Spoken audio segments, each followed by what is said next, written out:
let's do a quick recap of last session. Last session, you guys all made it out of Pride's Tower. Kinda. Well, 2 out of 3. 2 out of 3. 4.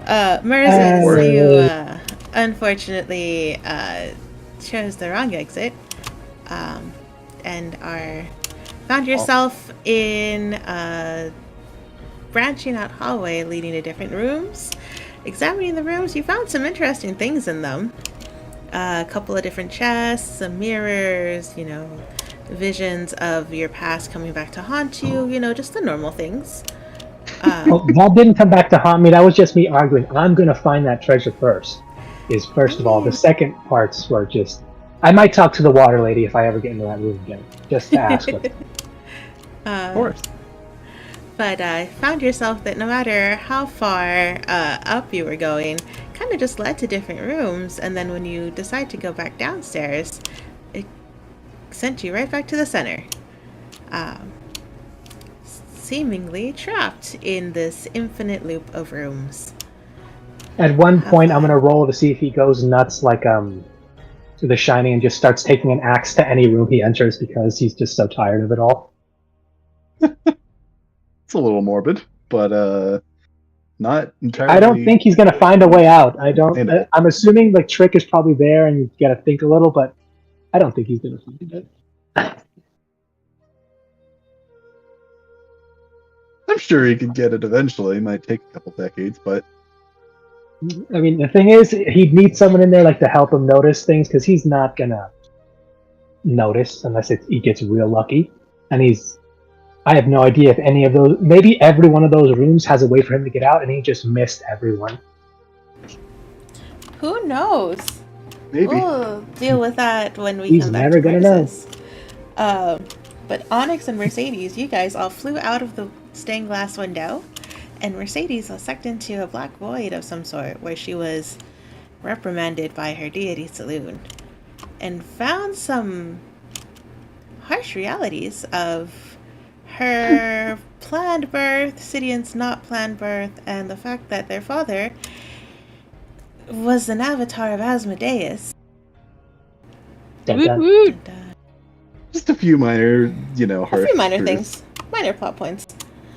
And look, we twisted destiny itself, so you would be born specifically with the parents you had, because we need you to axe and devil. That's aiming for the top.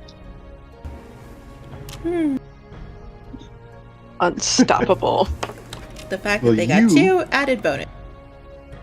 Added bonus or look, added... I'm not saying we're not saying he's there for spare parts. We're just saying if you were to die, there may or may not be a spell or some brand or something that may swap places with both of you and you get an Added bonus.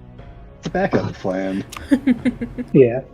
You're Your brother's your spare life. Rip out Mercy's soul as she's dying and stuff it instead, and I'm sure that won't get awkward. No, not at all. No, it'll be weird because she's going to wake up in your body and you're going to be in hers for the last split second when they die. Just not knowing what's going on. And are they gonna Superior Spider-Man us? They Oh, might. No. Oh, I mean, if they want Mercy to be the one to do it, and they think okay, you're the spare, and it's a good thing you're here because she fucked up this one. Now she knows. Well, if I know anything about twins, it's that my sister and I share half a brain each, and together we make one brain. So I don't know, maybe half of my powers are transferred. That's not to always a thing. That's not always a twin thing. I've seen it though, and it can be cool because I have friends who I've shared a single brain cell with some days. Maybe together we'll make one complete person. One can only hope. One complete mentally stable person. Now I'm just reaching for stuff. But yeah, then she was left at the steps of her old home, the church where she and Sidian grew up in. No place like home. To think about her action. Think about what you've done. Sit in the corner and think. Sit in the bloody remains of your father and think about what you've done. Oh boy. You never cleaned up his body? I mean, We didn't have time. We're on the run. To be fair, it has been like 10 years, but... Hey.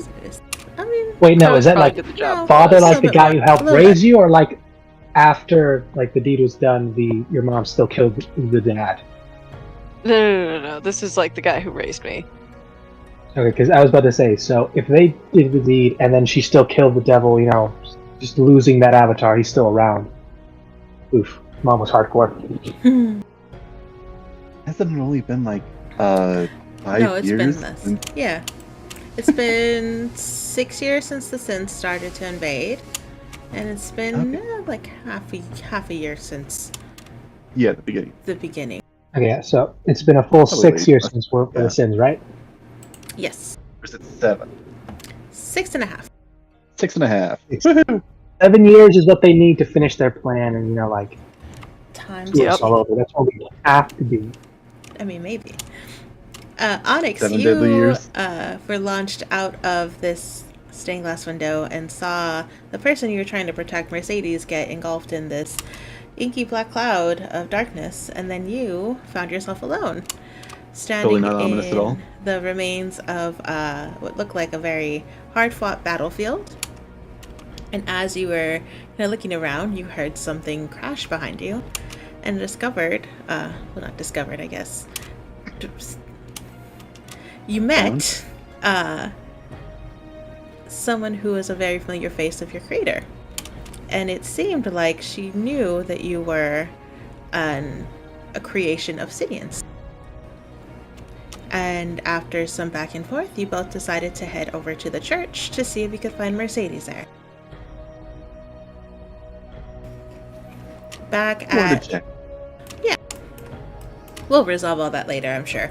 Back at Sutton Outpost, we had Sidian and Mirzus and Borodal, who came back to Sutton Outpost after defeating Sloth. There, they met with the captain, who promptly informed them to GTFO and go hunt the next Sin, because the troop that he had sent there had gone missing. So gathering up whatever allies you could, and by that I mean you found a wandering princess who came into Sutton Outpost, who introduced herself as Hathor. She did not seem too impressed with the two of you, but I'm sure first impressions are always bound to change. That's how that I'm saying like, goes, hey, right? you caught us coming back from a mission, first off. Secondly, we were nice to you. We totally weren't, dismissive or anything. But we will pick up in Sutton Outpost with you all trying to plan out how you will get to Gula.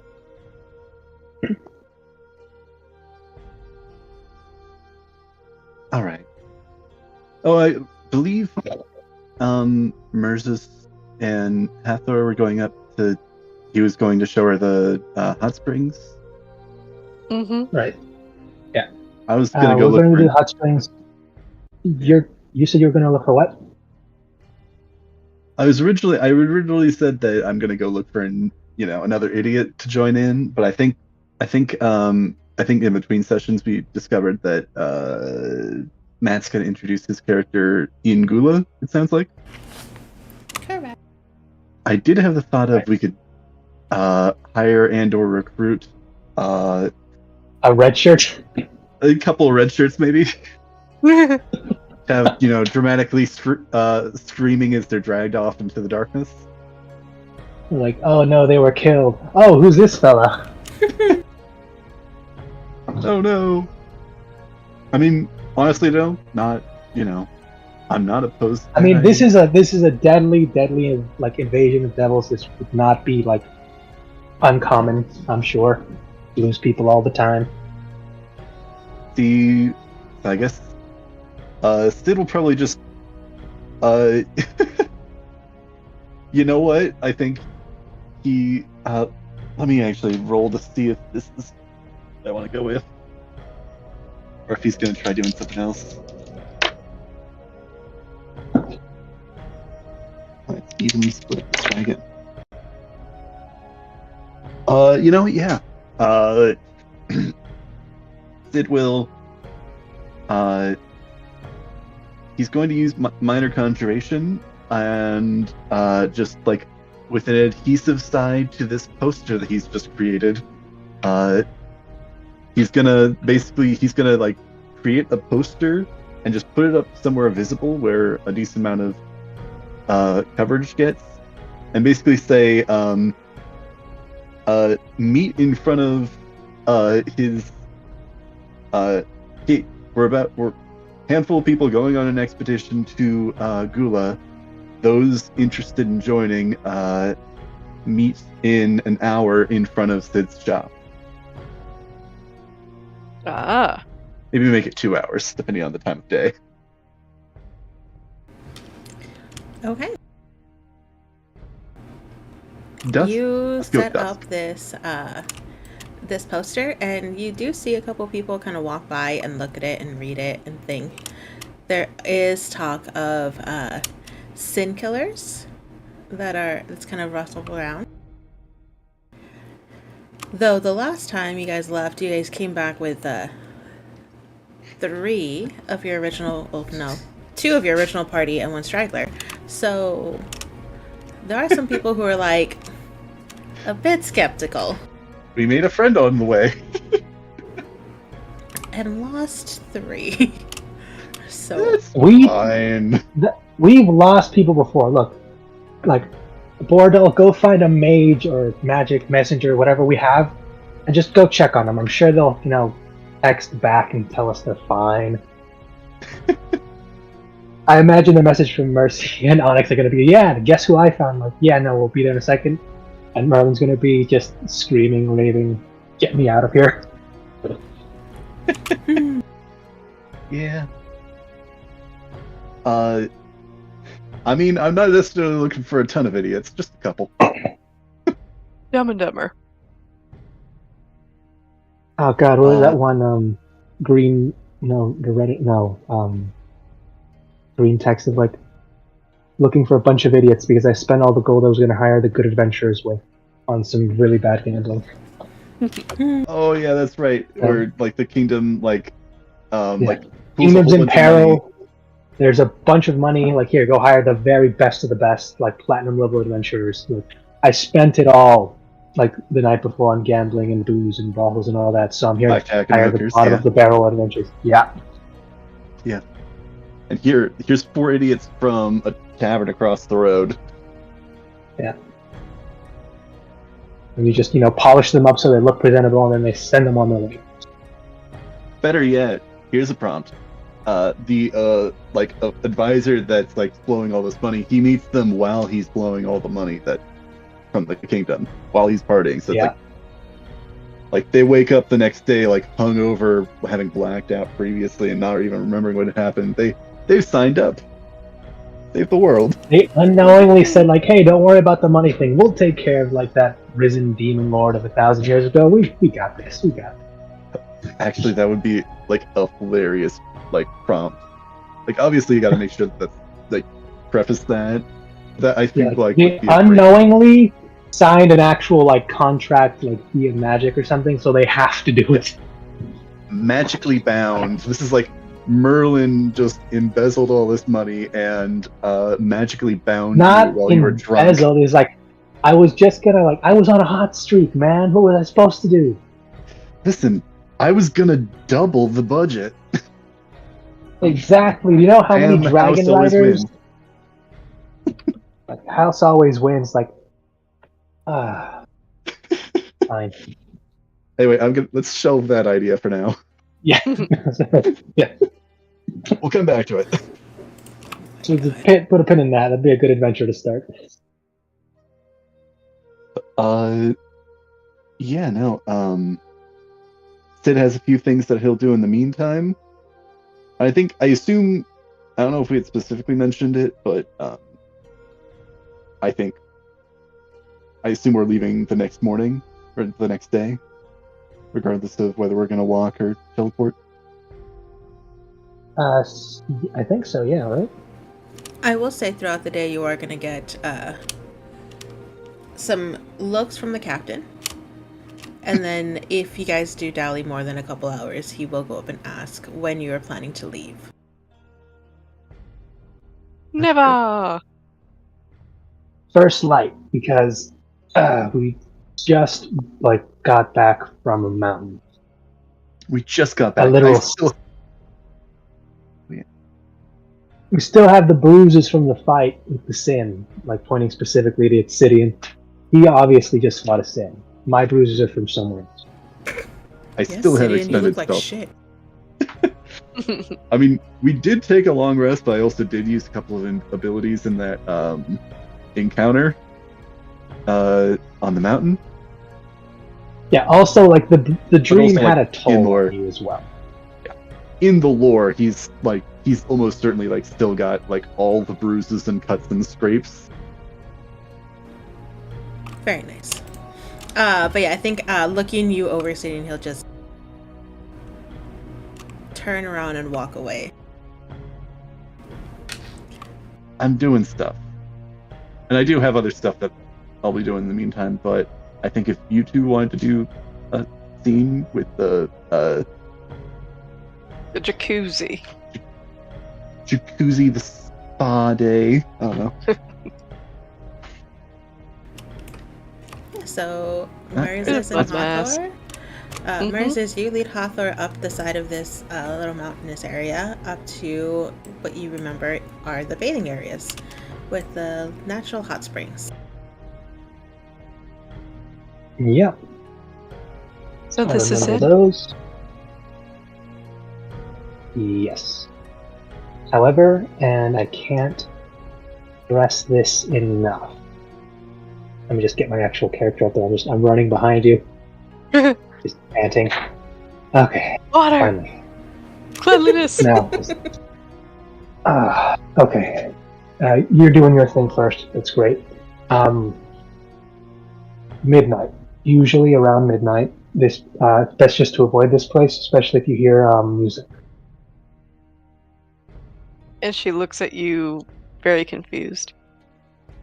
It's usually me. Spirits? No. Maybe. That's a good maybe. But more often than not, it's going to be me playing my saxophone like we make it in that one.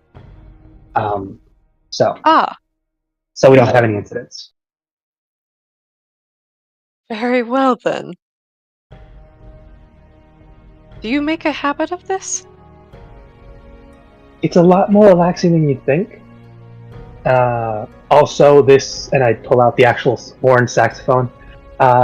This is actually made from the horn of Lust when we killed him. Team effort. It was a great battle. Tell you about it sometime. Oh no. Anyway, and I just slowly put it back away because people get so touchy about why would you use this thing? It's so evil. Or it's dangerous. Anyway, there's everything. Little house to change and stuff's there. Should have everything. If not, we can run to grab some supplies. There's actually really good soap. Smells nice, some lavender and flowers and stuff in that little nook next to the rock with a white mark on it. Sounds like the perfect luxury after an arduous journey. Thank you. What was your name again? Sorry. Just fumbling around my stuff. Anyway, you can call me Murzus. It's nice to meet you. Enjoy the bath. The bag with the white powder makes the water bubbly, but it will sting your eyes if you go in a full dip, so just...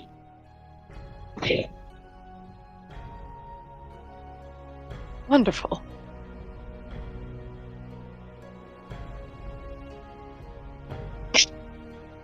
I suppose I will find you and your companions afterwards.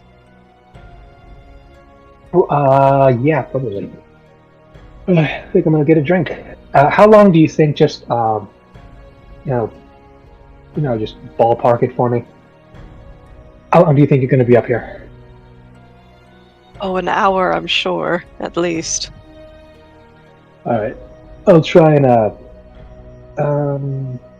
let's go for a signal, just so there's no thing. And he's gonna take out a dagger and just place red cloth, just tie it to the end of it, and just stick it next to the wall, like around the corner, just before you like get a visual of the water. Mm-hmm. So if you finish, just take that down. So when I come up to check in like an hour or so, I'll know whether you're done or not. Perfect. Sounds like a good plan. Thank you. Sure thing. Let's see if I still got it. I'm going to try and run and parkour jump off the side and try to parkour down the side of the Showing off much? Go ahead and roll me a dex check. Alright, let's see if I have anything at all. Check or save? Yeah, go ahead and roll me an acrobatics check. Yay. Sweet flips. And hey Matt. You a flip. Hey. Okay, no. Look, if this had gotten a little bit more, I would have done a flip into the pool, but that's not what we're here. Mm-hmm. Mm-hmm. Survey says that Survey 8 plus 3, 21. Yeah, successfully managed to parkour your way down this mountain and land successfully on your feet at the bottom. You do get a couple of claps from some nearby passerbys that are just kind of wandering around setting outposts. One of them might even be a wave and a small bow, and then I walk over. All right, I did my thing. Now, where can I get a drink?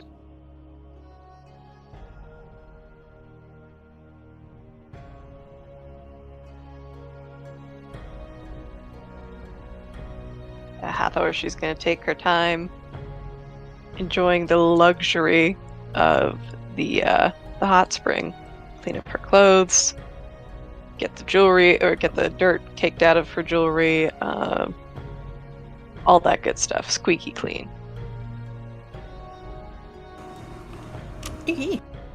Alright.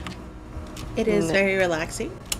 Mm-hmm. The hot springs are just hot enough to where you actually feel like it is aiding you in getting clean and helps soften some very tight muscles that you had from your journey up here. Woo! Feeling tense, Hathor. Then you feel a lick on your face as they said, I'm just kidding. Out of if it was any other character, if I didn't know that was gonna be, Nyx, I would... You feel a lick on your face. Wait a minute. Hold up. It's like you close your eyes for a second to just like take in the scenery, breathe in the air, and then there's just a 3-headed dog with a derpy face. Mm-hmm.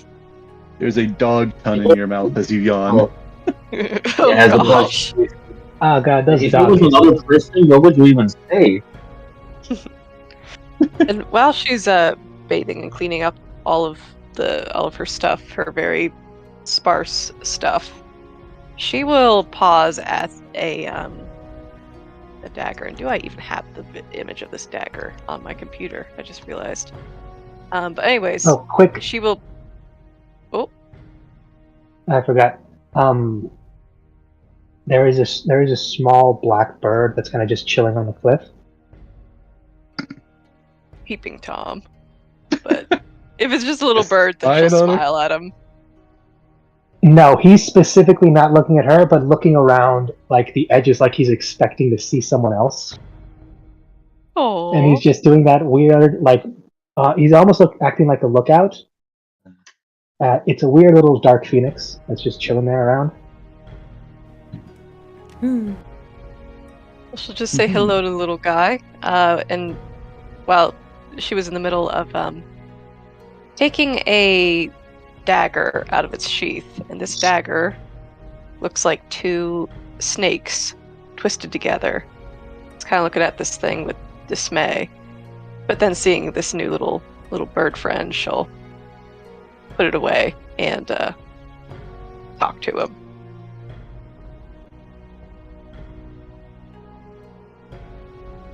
Hello, little fellow. Are you waiting for somebody else?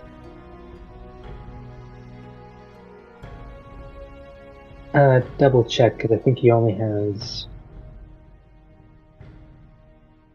languages. Do you understand Celestial? Let me check. I would love it if it's just Danny DeVito's voice. Yes, I can. Oh my gosh, that would be so funny. Yeah, I can understand Celestial. God, that'd be hilarious. You can? Okay, cool. So you do hear, it's not so much in words, but in more general emotions, but let me just double check if that's how he does it. I think it is. Pretty sure it is. Favorites. There it is. Here he is. Alien Day. Okay, yeah, no, he does. There's, Common and Celeste. You can, go back with basic emotions, but can't really speak it.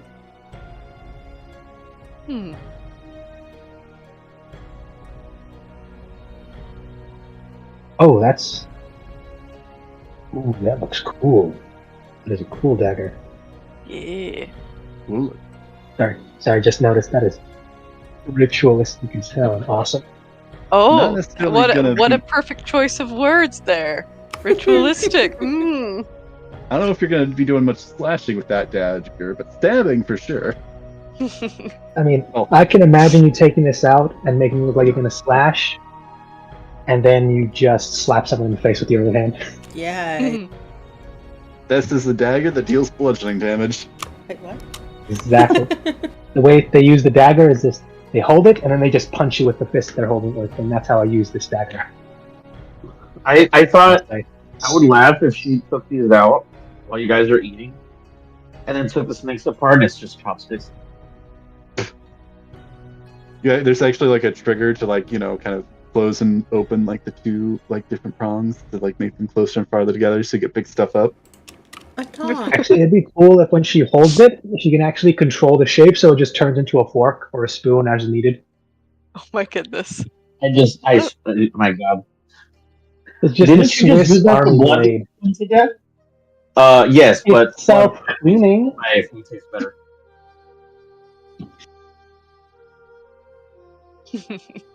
Oh, sorry, I went on a tangent. He just responds back with a gentle hello, welcome, and I'm sorry. Just an apology in advance. Sorry for what? And he just looks back to where the dagger and the thing was, as long as where the person who just left showed you. Is he your friend? They'll nod and chirp a little.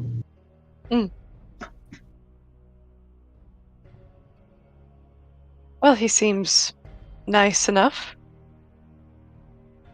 I am. If a bird could give a shrug, that's what happened right now, with his wings. I'll admit, when I heard of the Sin Slayers, per se, I didn't quite expect those two gentlemen. I expected people a little bit more, I don't know, world-weary looking. But they seem to have life in them still.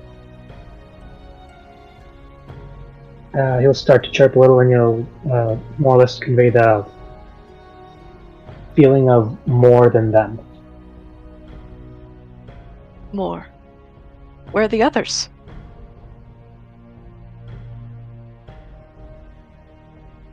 And he'll just start out and gesture to outside. They're missing.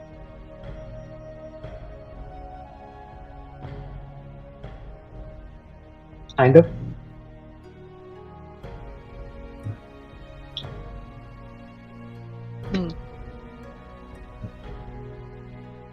We need to go retrieve them before we move on. He'll probably give you a head shake. All right.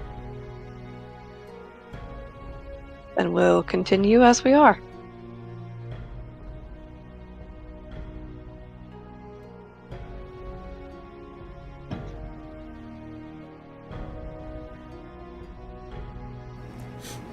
Sidian, what are you doing during this time? Did you have something else you wanted to say? No, go for it. Go for it. Got a couple of things. Oh, we didn't discuss it as a group, but it's discussed out of game, so I think we'll just go ahead and try this out, see how this goes. Sid will He built Voltron. of course. But while he's Dang, building just like Voltron, Poor Onyx. Nah, he's not that lame. He makes a It's that GoBot. easy. Makes a what? He makes a GoBot instead. Exactly. And they're made out of little drones. You remember that Rick and Morty episode? You don't know what GoBots are, do you? No, I know what they are. They're the Rick and Morty like a ripoff of Voltron. They actually are a real thing, and they came before Oh. Transformers. Okay. Well, he's not doing any of that right now. Oh. Yet. Come into my house to insult the good name of Voltron? Kidding. Kidding. I was gonna say, poor Onyx, so replaceable. Like, no, Onyx is like one of them. He's the key. He's the If this dismissive about Onyx, how many kids do you think Sidian has out there? Oh, Why are you so interested? Oh, Just the gaggle of your bastards walk in as you choke on your beer. Just what the? Listen, Sid isn't a bard or anything gross like that. right. There totally haven't been a few one-night stands out there. That is Sid's business. Thank you but very does he have the riz to get all those one night stands? Oh my To be fair, All bound by your own sister. to be Oh, fair, that's so He's not good. playing Mercy right now. he is not a wizard. He is not a wizard here. Oh, Oh God. my Right. gosh, Wizard. I The hate Wizard this of so Oz. much. Oh, God, oh I God! hate Is that this what so we? much. Is that what we're Guys, I calling like this. the We should make official? Crystal squirm more. For the So record, is he the is- wizard like the wizard the official wizard bard like multi-class name? The Wizard Yes. of Oz. yes, Oh my yes, goodness. I would love that. I would love if that was the thing. Oh man. I mean, he does have a +2. I know in the grand scheme of things isn't great, but considering that's one of his dump stats, That's how Crystal needs to reintroduce Arthur. The one and only, the Wizard of Oz. he just walks in with, like entirely looking like Arthur except for the Groucho Marx glasses, and nobody recognizes him.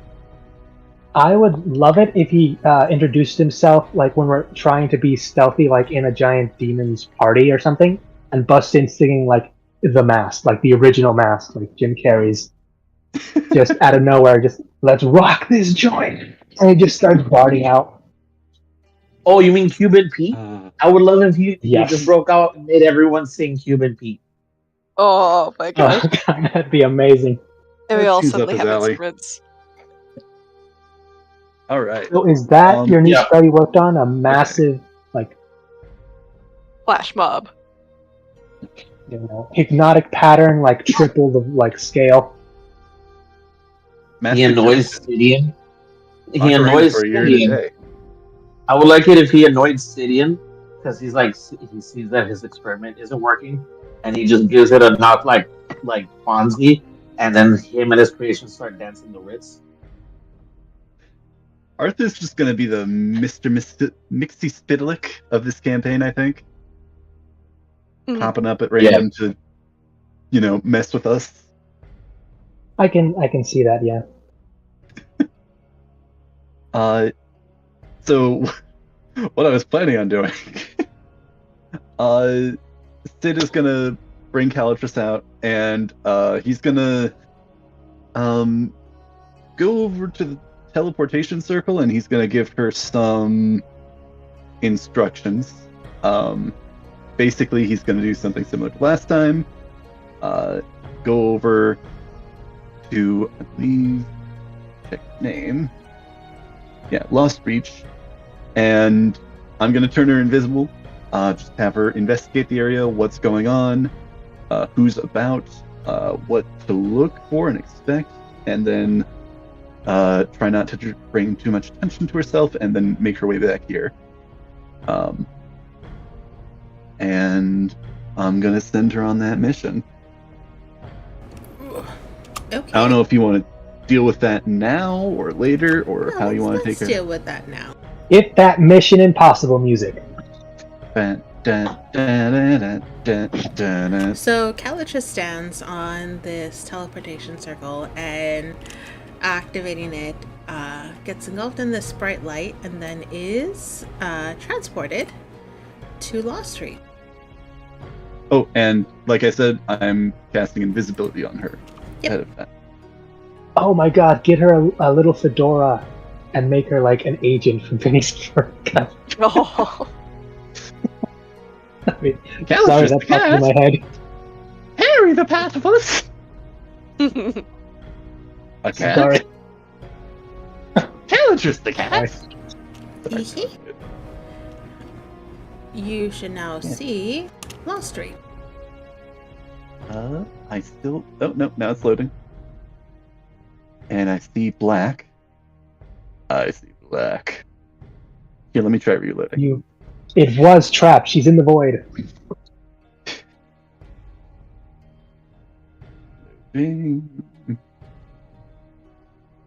Still loading. Sorry. Again. And yes, now I see Lost. Oh, wait, no, that was setting outposts. And now it's loading again. It's like put my camera in the corner, and it says I do not own any token with visibility right now. I don't like your profile. I'm sorry, what did I do? I don't know if it's just you. Always giving me issue. I don't know why. There's like some update that I need to download or something. It's not like I don't know. Browser broke. I thought you were still talking about the characters. I was about to be like, always giving you problems. That could be the title of Cydian's autobiography. Is that any bit better? I still don't see anything at all. What the? Oh yeah, I don't see anything except mouthful fight. No, you're not supposed to. Whatever, you guys are not supposed to. I can try reloading again. Can you see anything now? Perchance. Still nothing. Oh wait. Did that do it? Now I can see it. There I can we see. Okay, figured it out. There you go. Welcome to Lost Reach. Ooh. Oof. I guess Calidris will take a look around. See if anybody's noticed her presence, and with that. So, Calidris, as you are flying around, you do see this is a very swampy area.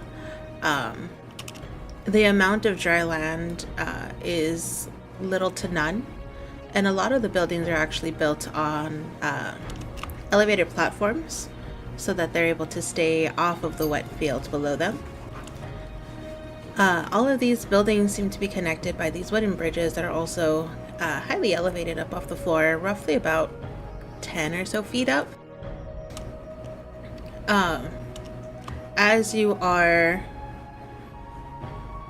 stepping out and exploring Lost Reach, you will immediately notice that there is a different atmosphere here. It is very very heavy. There's this stench of blood and raw flesh everywhere around you. And you look and there are piles of decaying corpses that are almost squirming. Ew. That's just from the maggots wriggling inside, I bet. Oh, this just screams. Oh, what's his name? Fucking Cthulhu. Yeah, it doesn't look good. She will not This approach just screams wriggling bodies. Lovecraft. Yeah, this just screams Lovecraft. Keep This going. is the horror arc, so I'm not entirely surprised by that. You will notice that these vibe. are kind of mounds and piles of flesh, so it's not just like one body out on its own. It's, from what you could tell, you see maybe 3 heads, like 5 arms sticking out. It's very easy to tell that these are multiple bodies that are piled up on top of each other.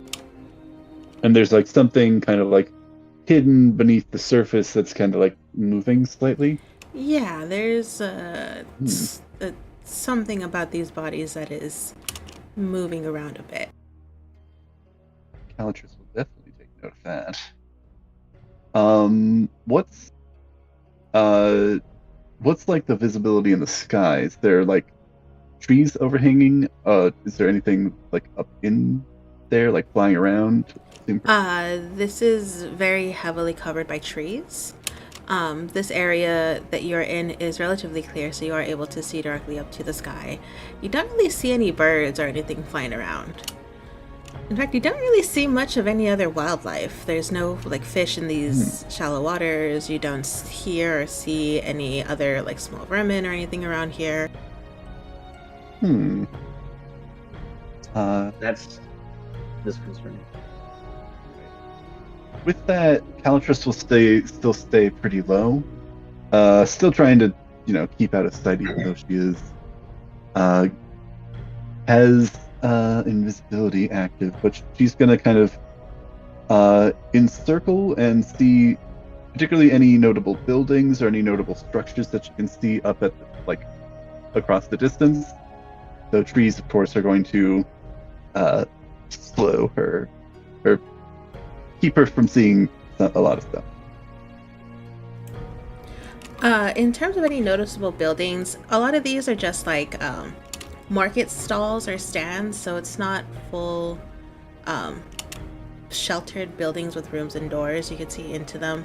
It looks like some of these did have some food that has now been decayed and is just kind of left out to rot. You do see some rusted pieces of metal that might one time be armor or some sort of weapons that people were selling.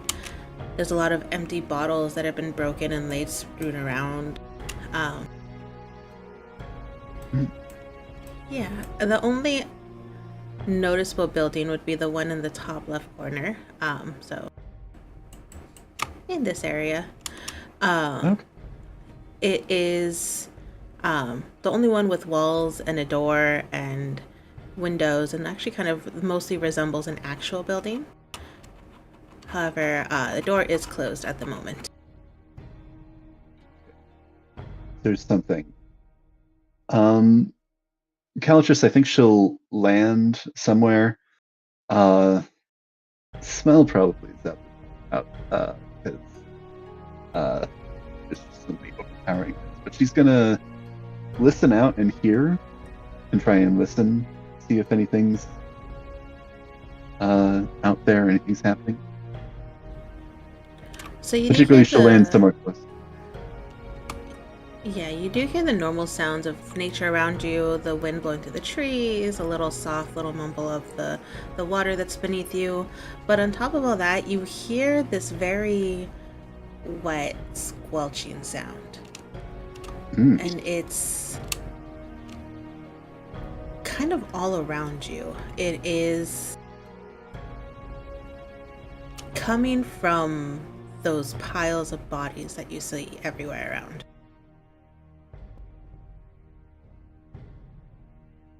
Oh god, you're gonna do this. Interesting. Calatrus is going to attempt to utilize the scientific method. Is there any, on any of these boardwalks, not necessarily venturing down into the swamp below, but is there anything loose, like old fruit, a rock would be great, something that she could pick up and still fly with? Oh yeah, absolutely. There's a lot of little pieces of trash kind of strewed around. So you do have some molded fruit that's still relatively intact. You have some glass empty bottles that are around. You could even, if you wanted to, pry up some of this floorboard from this bridge that you're on, this walkway. Very much all over the place. Whatever you wish to choose to do, there's stuff for you to do it. Yeah. I think Calatrus will find one of those glass bottles that you had mentioned. One on the larger side of what she could carry, but she's going to grab it. Perhaps one that has a handle that make it easier to grab onto. Okay. She'll grab it, and she's going to fly above one of those piles of bodies. And I don't know how you'd rule this, if this would break invisibility necessarily, if you would consider this like an attack. But she's going to, from a notable height, she's going to try and drop this on one of the bodies and just kind of observe what might happen. I probably would say that this would be an attack, so it would break the invisibility. Fair enough. I think Calatrus will still do this hide up, and with the intention of, I think, returning back to Sutton Outpost shortly after. I'll say that she'll do this probably on this end that she's currently on, and then she's going to fly, observe for a moment, depending on how that goes, and then fly back to the portal and teleport back. Okay. So, Calatrus, you take this bottle and you fly up. About how high are you getting? Let's say something that probably wouldn't, don't want to, go too high and risk missing. Let's say 60 feet. Okay. So, Calatrus, you fly up about 60 feet over 1 mound of this pile of flesh, and you drop this glass bottle. And you hear it land with a thud and then a shatter as it falls to the ground below, after hitting this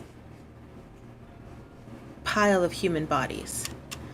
And from the center of them, you see what looked like an immovable body slowly lift its head.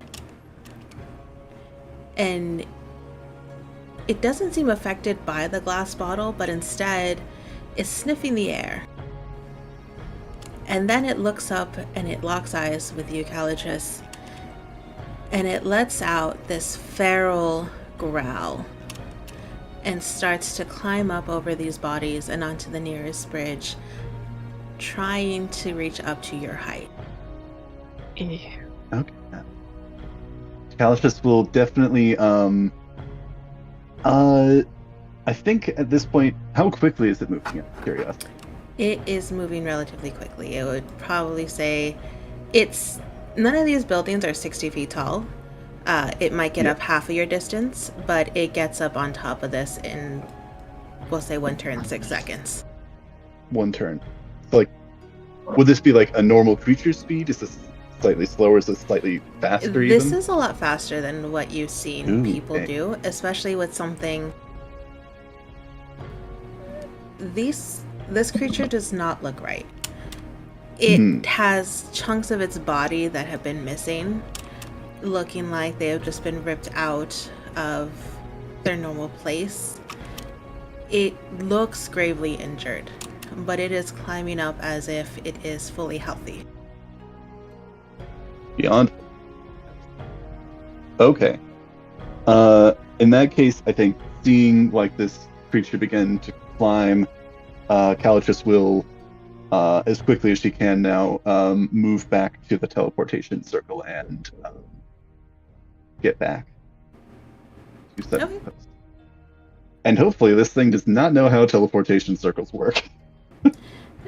Calatrus, as you were flying back, this thing lets out another loud growl that echoes around Lost Reach, and you start seeing from these piles of bodies everywhere, more and more heads pop up and look towards your direction. All right. Hopefully this is fine. I'm tempted to have her stay longer, but I also don't want her, to not be able to relay the information that she's already found. So yeah, Calatrus will. I assume we can do this relatively quietly. She will, in a hushed tone, she will say, Sutton Outpost. I don't know if these things would be able to hear or understand, because they seem like, zombies and pants zombies. But, yeah. Calatrus, as you step onto this platform, you whisper Sutton Outpost, and this bright light surrounds you, and the last thing you see before this light covers your vision are 3 of these zombies jumping out towards you. Oh shit. And then you're back in Sutton Outpost. With the zombies? Like severed No hands, zombie. maybe? Okay. It's just like Thing from the Addams Family following us around. It's our new pet. All right. I mean, we need to be careful, because it could be Thing, it could also be Ash's hand from Evil Dead. Mm. Yeah.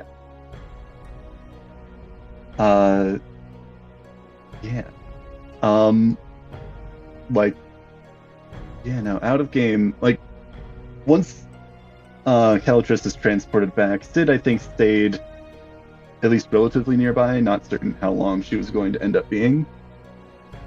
But, seeing the teleportation circle activated, he'll kind of rush back over and check in with Calatrus, who will relay, a lot of the information that she found out.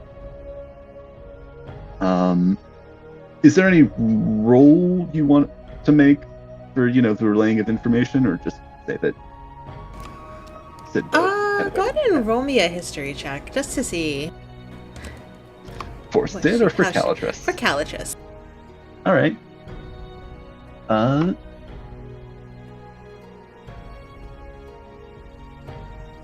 Okay, that's actually pretty good. That's a 17. Yeah, I think Calatrus is able to relay the information to Sidian relatively clearly, enough to where Sidian, you get a good picture of what Lost Reach is looking at now, if you were to teleport into there. Okay. Yeah. All right. Also curious what was in that building, but definitely didn't want to stick around after doing that test, and probably something similar would have happened, I bet, if she tried getting into that building. I should have checked if there was like a window or a chimney or something. Oh well. But yeah, Sid will definitely thank her for he will show some appreciation with both pets, and he'll find and or make some food for her as a reward for risking her well-being. Is she still hungry? Calatrus is probably a little not. Probably, I think she does get into some food, but it probably takes like a good hour or two before she'll feel good enough to take it even a first taste. Like, thanks, but no thanks. Thanks, but that was pretty gross. Like and you, disturbing. Fran. Just a big baby. I like to imagine that's how Sidian talks to Calatrus. Just a big baby. Yes, you is. You're a brave little girl, aren't you? You just go and jump through the portal and fight off the zombies. Oh, that's so cute. Actually, one more thing, and this may be like a retroactive roll or maybe another history check or something. In that sort of like when they were waking up, could Calatrus have like give Sid an estimation of how many were there at the time?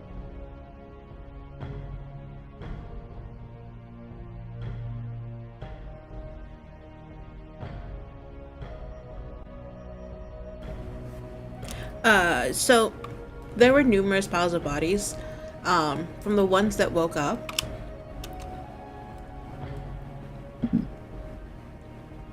eight. could be more, but there also could be that. We'll see. Okay, so going in like that is definitely going in hot. Yeah, if we go in there, we definitely want to go in with a plan because there will be combat almost immediately. Maybe they're only active at night. Or a Is certain it time night of the right day. now? It is not. Wow, that is a lot of hoping there. You know what? There.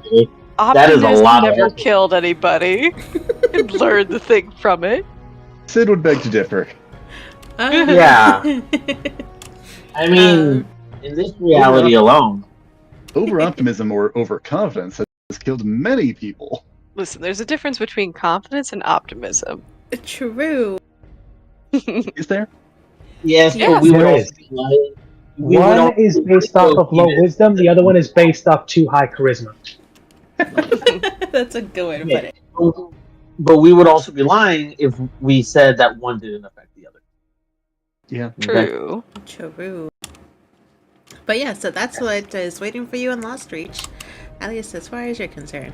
Right now it is probably about 4 o'clock in the afternoon. Getting close to the sunset time, but still got maybe a good hour or two left in the day. Yeah, I'm assuming no zombies come through the portal. No zombies come through the portal. That's good. Sid had a couple of things that I think he wanted to check in with. Particularly, I think, something that he'd spend some time with, and I don't know if we need to get into this a ton, but he'd want to check in with those blacksmiths about what they've discovered and what methods they've been using for using the sapphire steel. I remember the name. Very nice. Yeah. Good job. They have set up their shop down further south in Setting Outpost, almost by the gate. There is a very big chimney that is currently buffing out huge black columns of smoke. And you do see the gnome and the dwarf inside, currently working away. Also, just to establish, like, what in my head, Sid was doing, like, when Calitris went through the portal, Sid was, like, noting down, like, all of the stuff that's happened in his journal since the last time he was able to do an entry, because a lot has happened.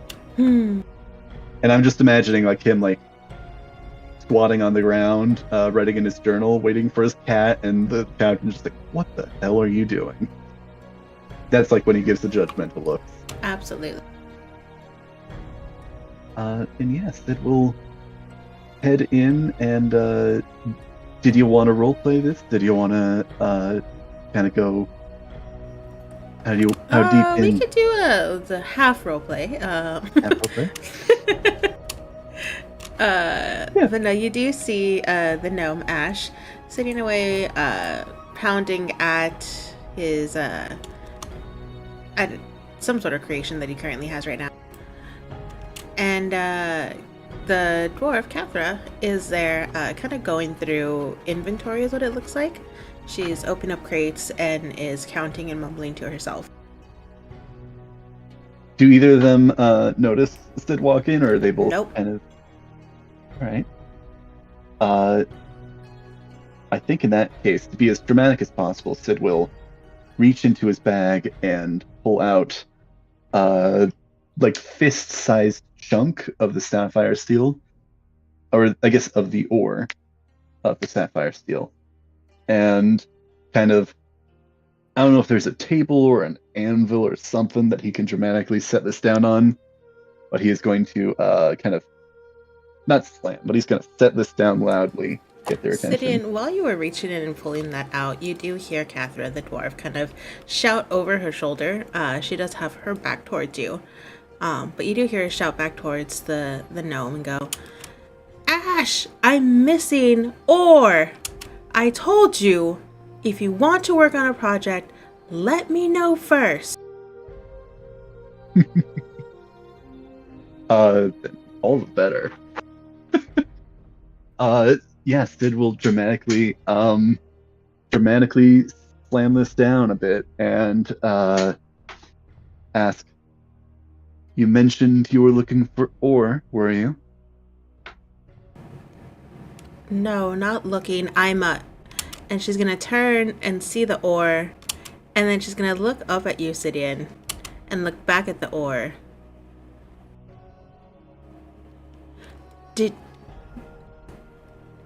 Well, I'll be damned.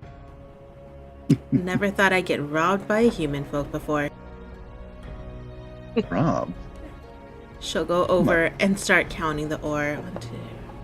Yep, it's all here. And she's gonna reach out and try to grab it. Yep. Sid will slap away her hand. What do you think you're doing?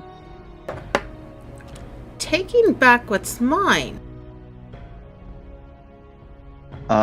So because you were in the mine and you were working in the mine, it's all just yours then? Yes. Colonize. Maybe I should do a history check before I say something like this. Are dwarves in this world known for like honoring hard work and like kind of respecting that sort of ideology? Go ahead and roll me a history check. All right.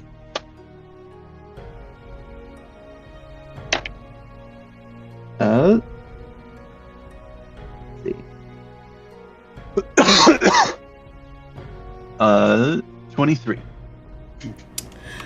So, yes, dwarves do honor hard work and they do respect that in people. However, they are almost xenophobic in that they don't like to give out praises to other races. They don't feel that anyone has worked as hard as dwarves. And so to say that you are hardworking in front of a dwarf when you're not a dwarf is almost like an insult to them. No. I will say as well, I did say I pulled out like a fist-sized chunk, so I didn't pull out like the entire supply that I have of the ore. Okay. So Sid will kind of still go like, Listen, I collected this from the mountain, and I'm just as interested in this stuff as you are. Obviously, you've had more time to examine this and more opportunity to work with it. I just am interested. I put in the work into getting some of this out. I want to see what can be done with it.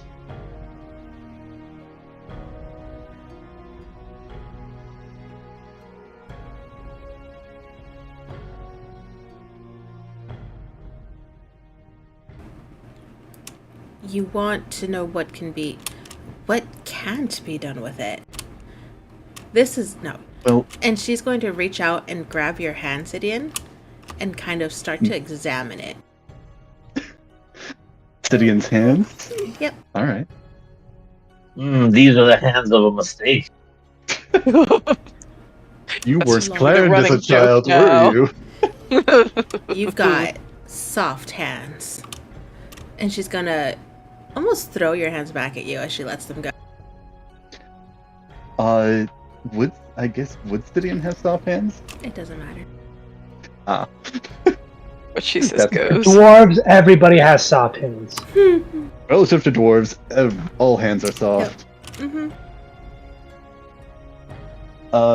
Sid will kind of like, she like tosses his hand aside and Sid kind of like catches it with his other hand, kind of like rubbing the wrist a little bit, and he says, well, maybe I'm just trying to know what needs to be done with them.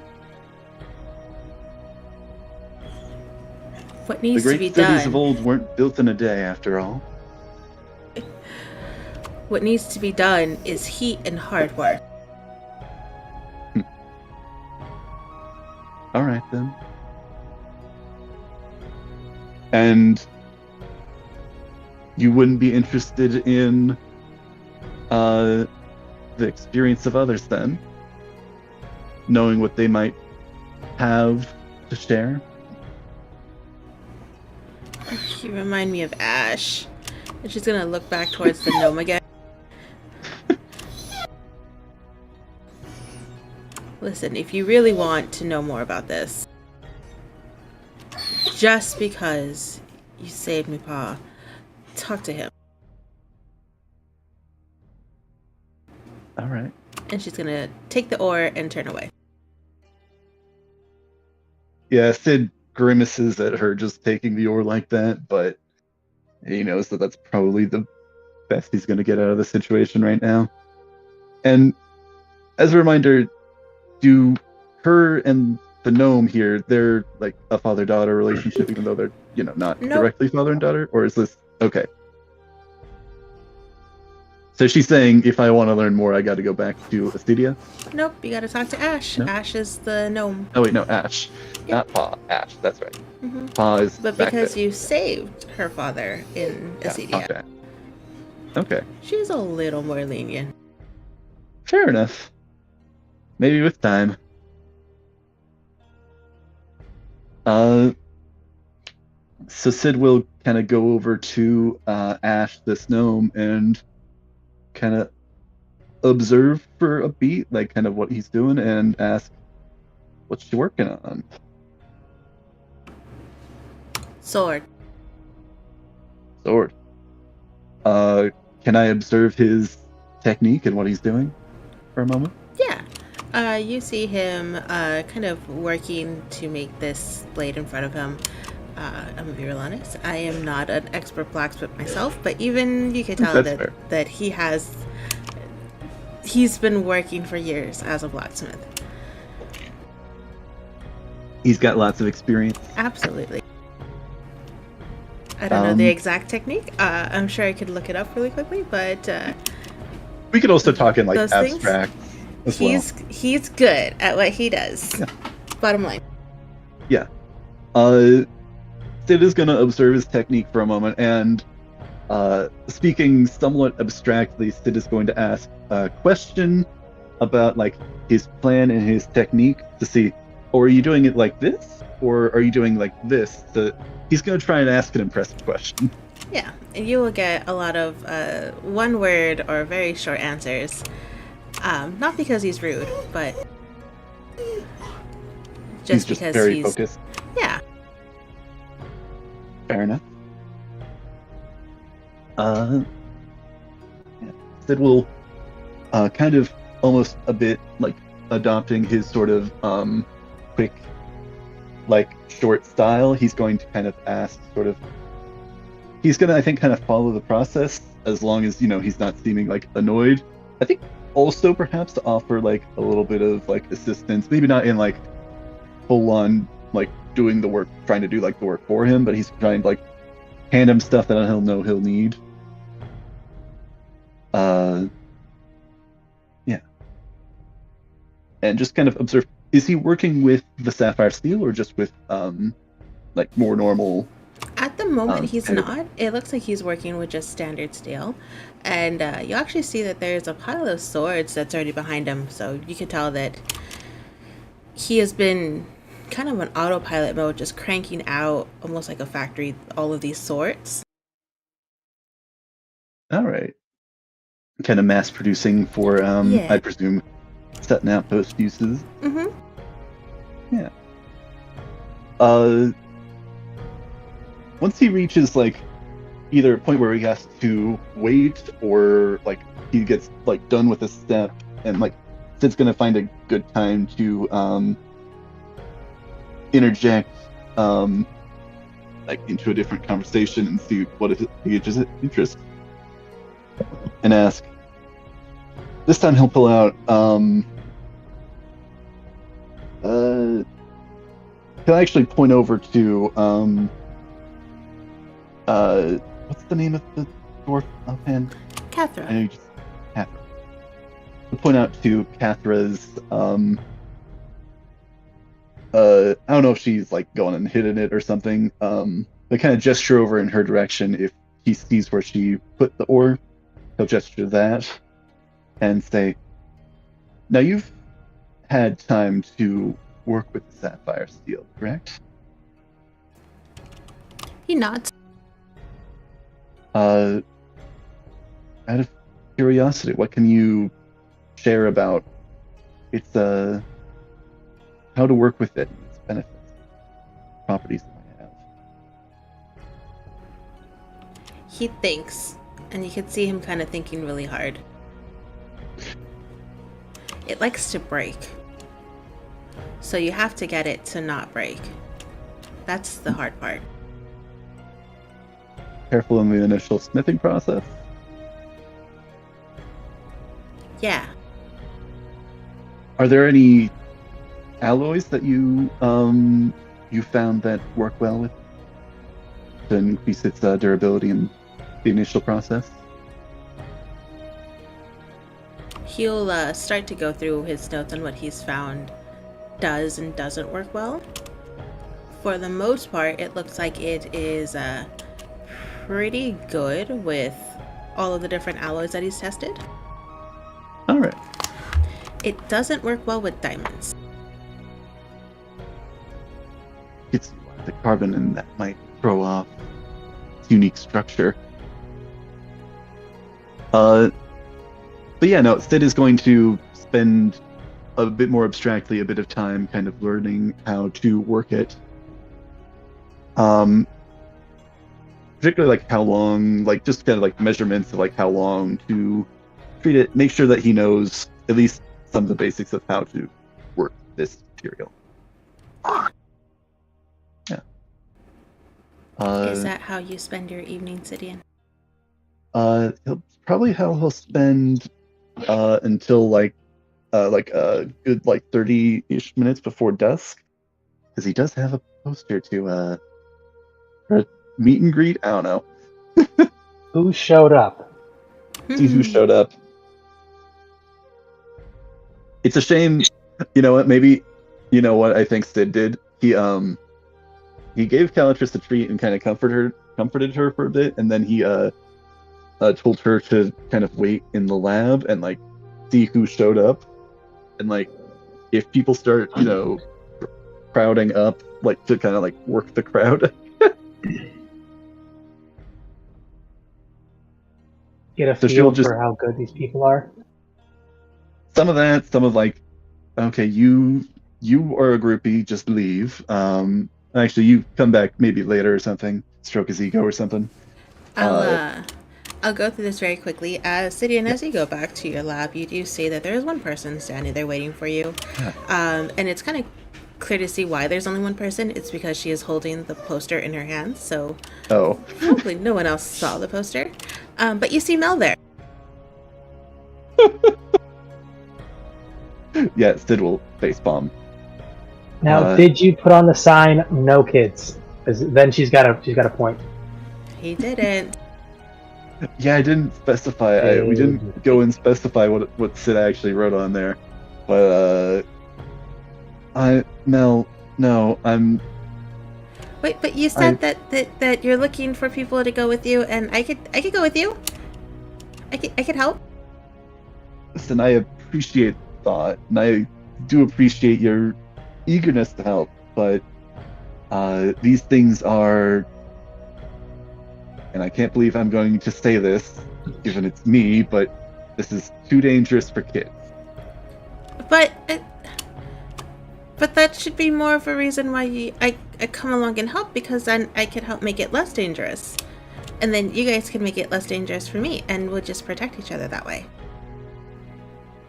I could bring Ben. That way it's two of us, so like two kids, and we should add up to like one adult, right? I don't know if that's exactly how that works. Like I could stand on his shoulders, and then you wouldn't even be able to tell. Two of you in a trench coat, taking on the world. I mean, if that's what I could do that. Listen, you keep on training in some of the things that I've shared with you. And here, I think I have a few other ideas. Actually, you know what? Show me how you've what you've been doing in the time that we've been gone. See how you're doing. Okay. And she's going to start showcasing through her spells. And while she's doing this, Sidian, you do catch something that she says, kind of offhandedly. Oh. Yeah, I've been able to get a lot more practice time in now that Mother Vecina's not here, so no one tells me that I have to stop now. Oh. Oh no, where is she? Sid does catch that and kind of like pauses. He doesn't like respond for a moment, but we'll kind of like pass on that for the moment and kind of return back to kind of Sid will. I mean, he's gonna follow up that way, but for now, he's gonna go back to the lesson, and I think he'll also try and give her a few new pointers on things to work on, and kind of abstractly, he's going to kind of give it the spin of, and we're gonna keep on, teaching you new things to work on, new potions to make, new spells to try and practice, and eventually, when you are trained on some of this stuff and practiced up, we'll see about getting you some experience. Probably not with us. Wait. Probably gonna start with well, maybe it will be with us, just not on something like this. Tell you what, when we get a chance, and a good opportunity, I'll take you out and I'll take you somewhere.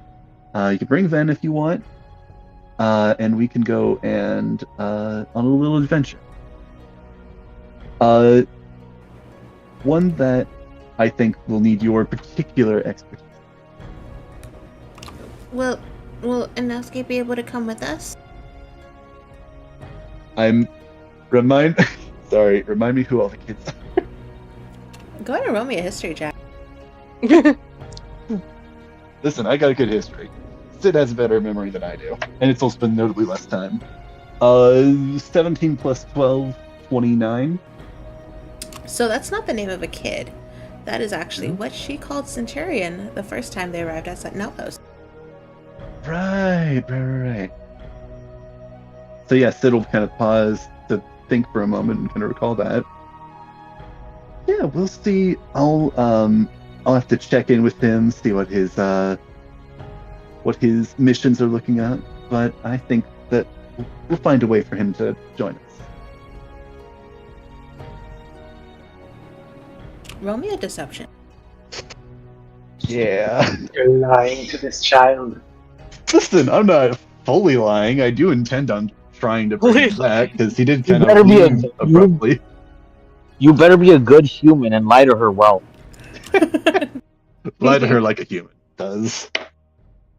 Oh, 21.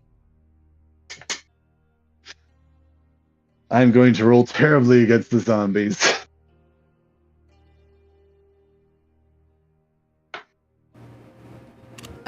Mel smiles. I know you're lying to me, but it's okay.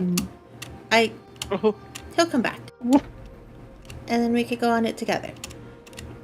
Yeah. It kind of pauses and kind of looks down. I will say that, like, kind of at this point, like, with some of this stuff, he's kind of like down on knee level, kind of like trying to see eye to eye with Mel.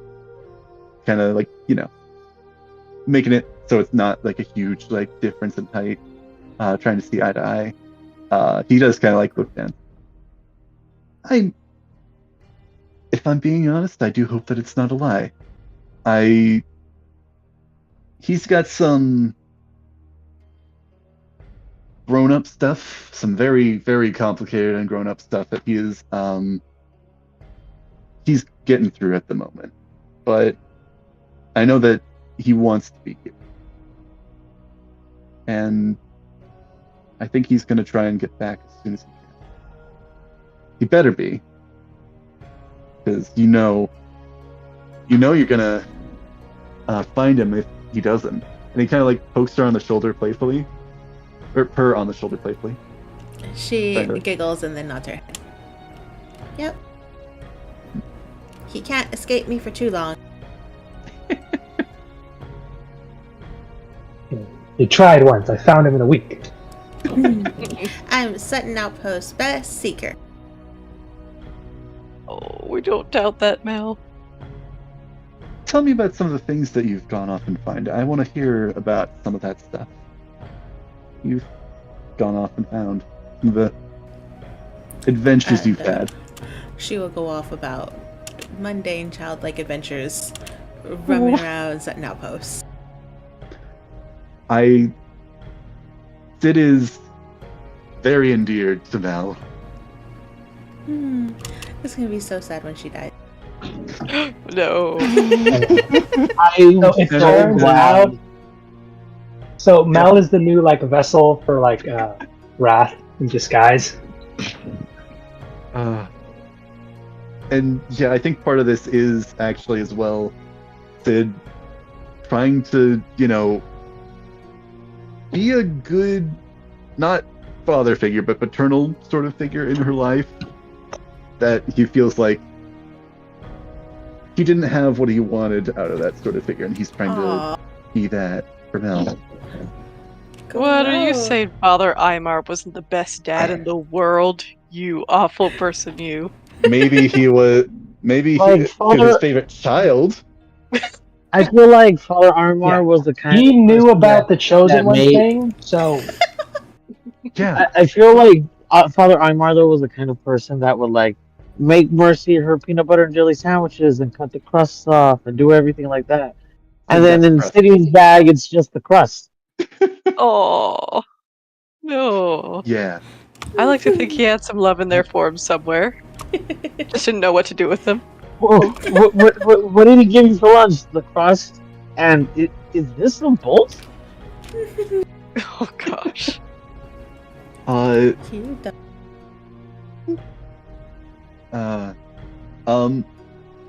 Yes, Sid will actually try to bring up after a good bit of kind of laughing and chatting. So you mentioned Mother Christina. You mentioned she wasn't around anymore. What happened? Where'd she go? I don't know. She just kind of didn't show up one morning, and then Lisa came and just took her place. So I don't know. But it is better now. Now I can practice my spells all that I want. Got that right. She isn't always the most understanding when it comes to magic and many other things. It kind of says that last line with a deadpan look almost, but then kind of snaps himself out of it. Yeah, and now she's not there to tell me that I have to eat my carrots. That too. Please, carrots and peas. Oh, I totally forgot about Ava Maria. I wonder how she's doing.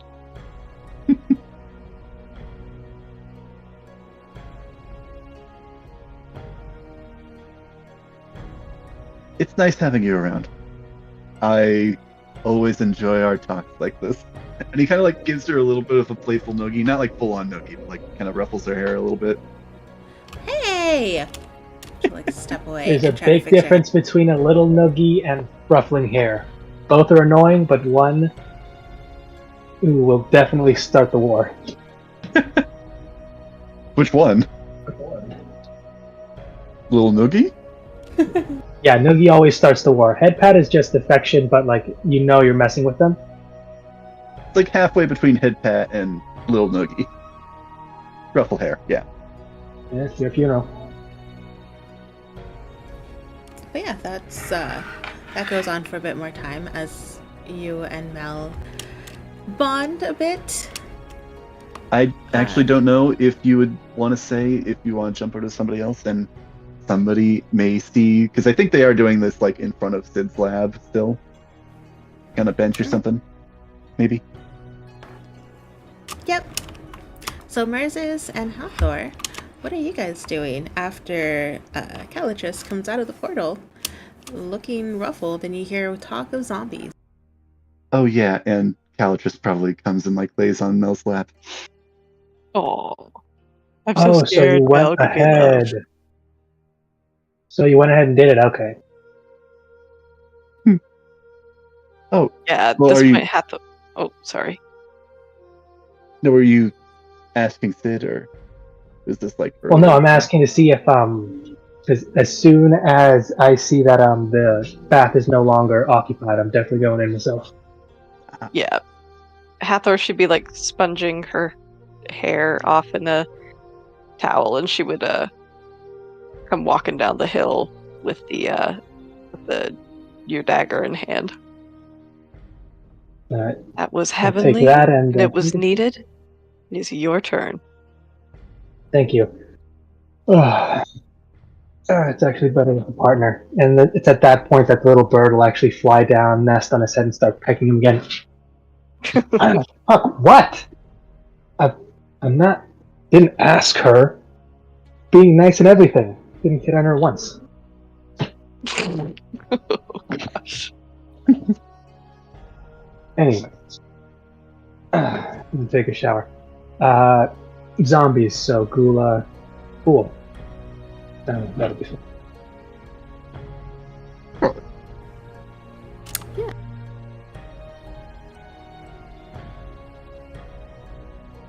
Okay, do we want to talk about this first so I can just postpone my bath, or what do we need to discuss exactly? Are we going to die as soon as we set foot in there? Are you? Sorry, is this asking Sid? Yeah, we are now asking. Yeah. Okay. I mean, we can discuss plans in the morning. Actually, no, probably should. Leave first thing in the morning before the general takes us out. Good old captain. I don't think, at least not there. There didn't seem to be any immediate danger. Not that things were looking good there, but what we need to do, I think, is find out where gluttonies hold up. It might not even be beneficial to go to Lost Reach. It might just be better to travel to Veritas and head to wherever she's at. But we don't know where that is. Well, our target isn't. We're trying to find the team they sent. Okay. Did the team go by foot or through the portal? Yeah, did we get any sort of report on what was going on with the team from the captain? What were their exact orders? Did they go on foot? And do we know the path they took to try, trace their steps? I'm assuming you ask him. Yeah, yes. probably. Okay. Probably should go. Yeah, he will tell you that they went through the portal. Okay, so they did go through the portal. I'm assuming Calico didn't see any signs of them. It's hard to tell. Or at least not that she would know. Who knows? They might have been one of the bodies. Okay. Yeah. So, they went in there not knowing anything about what they would find, would they? So they would have probably got sneaked by the zombies. If what Cal just says is true about them, looking like bodies before they come back. Yeah. They don't, unless you're looking out for them, they seem somewhat but they're ready to spring up whenever something catches their attention. I don't know if they'll still be on edge after Calitrus's visit. I think that's probably, even if we are going to go through the portal, we should wait until the morning. That can be a discussion with anyone who we even decide to take. How did that go, by the way? What are you asking? Are you asking Calitrus, like, going through the portal? No, I'm asking you, Sidian. Did anyone, volunteer for the, spot on the team while we, round up? Only Mel, which she seemed quite interested, but I don't think. We're not taking a kid with us. Yeah, not to a zombie-infested swamp.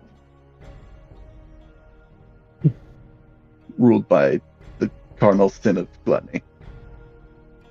Yeah, no, hunger and all that. I'm not going to be the one to explain to Centurion why. No, we're not. I'll be frank. If she turns, I'm not killing her. I'm going to have to cage her and explain to him. I'm going to make one of you explain to him why she's a zombie in a cage. No, we're not gonna let her turn into a zombie to begin with. Why do I imagine she's no just one listening in on plans this it. conversation? No We're one not gonna- plans to make anyone a zombie. Come on, it We're always not gonna- happens by accident. Give the universe an opportunity to turn her into a zombie. Now it just sounds like it's challenging the universe. Why would you challenge the universe? I'm not challenging the universe right now. On this. Okay, never mind. Okay, so we don't have anyone, just random idiot that could follow us. No, unfortunately, we have a few more people. grabbed the poster before I think anybody else could get a look at it. We can ask around, but it's getting pretty late, and I don't know if people are going to stand up to this. Oh yeah. I'll take a swing after. We'll go get a drink and see if I can ask around. Maybe someone's drunk enough to agree to something like this. So are we deciding? So do we want to go the long way? Now that we know we're probably not going to find the team intact, so we can know what we're getting into as we sneak in, or do we want to just jump in through the portal and hope we survive the zone? Do we have any way of tracking them or tracing them down? What are our leads at the moment? They went through the portal. They never came back or sent any messages whatsoever, as far as we know, via the captains. Did they share anything about their plan with the captain? Let's ask. Like what they were planning on doing? So Captain, they were Angus. Right? So they were going in just for information. They were planning to scout out and see if they could get any beyond Gluttony, see if they're able to find where she's located in Gula, or how, I guess, what her effects are doing to the continent of Gula. That was the plan. It was just supposed to be for information and scouting. Fun little scouting operation that turned into... Somebody said it's just a simple scouting mission. That was the plan. And then it wasn't. All right. Merciless, I know you're not exactly comfortable with your past. God, can I not get the image of your mom out of my mind? Which I assume is a crazy comment for Hathor. She's just... At this point, she's just expecting to not know what's up. What? I just start to slowly chuckle, just with an eerie undertone. God, you haven't even seen her angry. That wasn't her angry?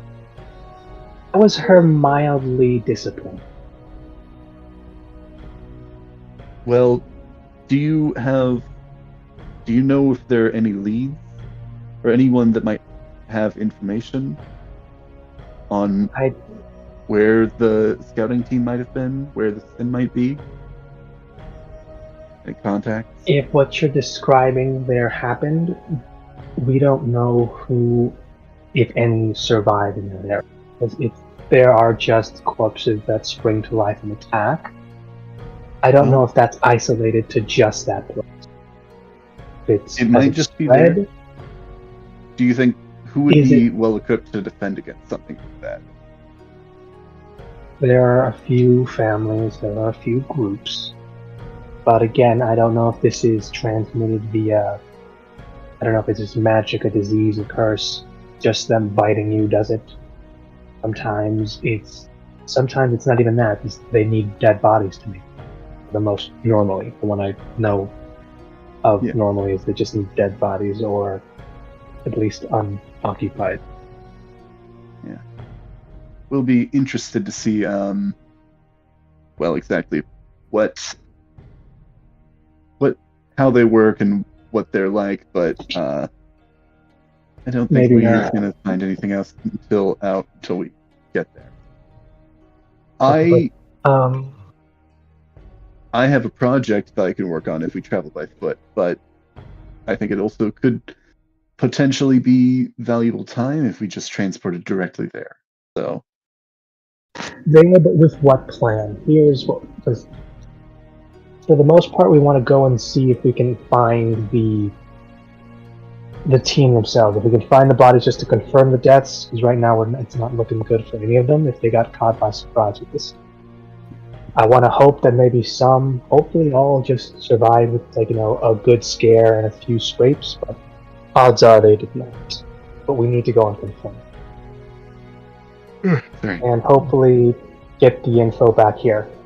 Did you give a report to the captain about what Caltris saw and the speculation we've made? Yeah, I think Sid probably would have given a report to the captain as well. Make sure that he's informed. Yeah, so no more sending people that don't know that corpses are going to start popping out at them. Yeah.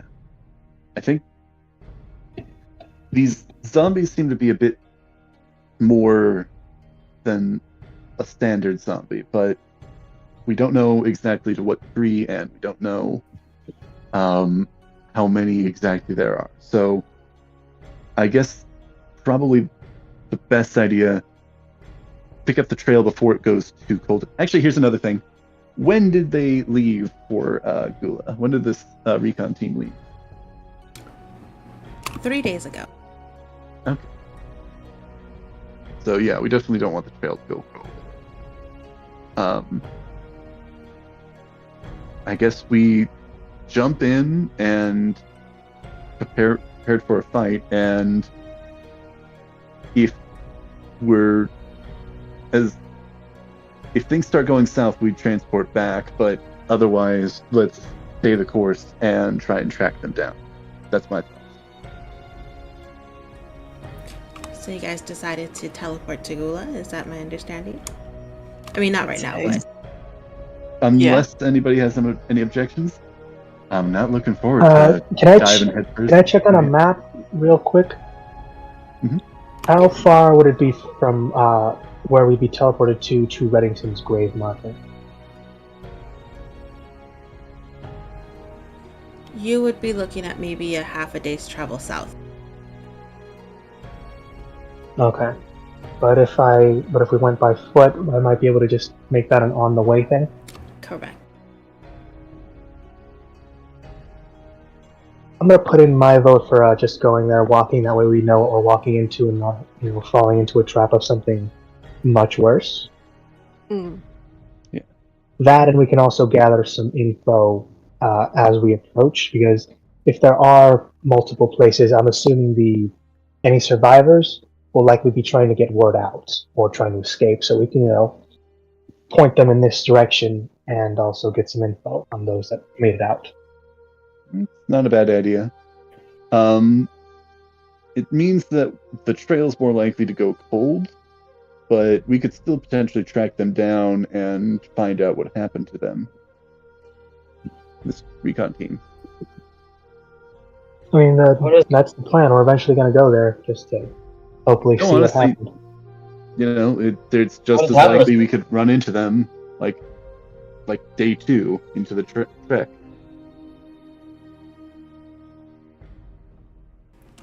You were saying something, Matt? Oh, what does Hathor think? Because obviously you were fighting amongst yourselves. Oh, we're just discussing the possibilities. Yeah, what does Hathor think? Do you have any input?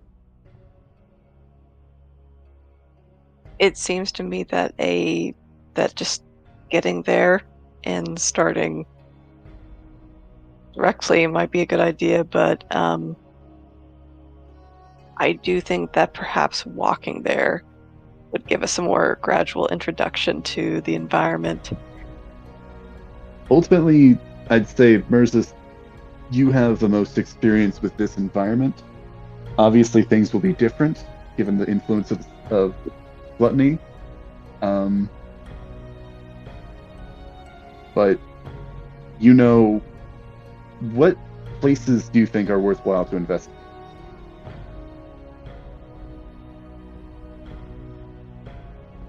Like on the way or once we get there? Either way. Let me look at a quick map just to make sure I'm not... Okay, Sutton...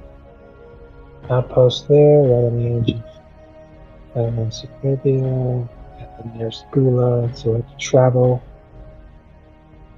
Yeah, I assume if we were going to travel there directly, we'd transport ourselves to Veritas and then head in through there. That's going to shorten the walking distance east. That would be the most direct path there if you're walking, yes.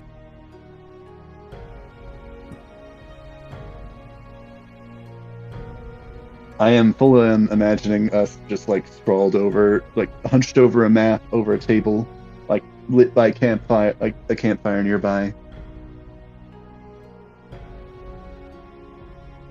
Also, Yeah, no, I think walking.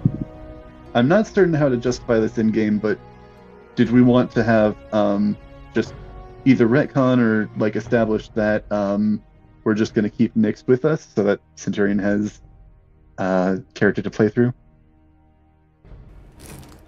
That's fine. I mean, Unless you're bringing in a new character. That I think I'd leave it up to you. What you want to do? Because I know you're going to introduce somebody else soon, but no, and I appreciate that. Well, I'll be honest. I think after the whole introducing Hathor, he would have left. You guys wouldn't have seen him. Kind of just slinked away.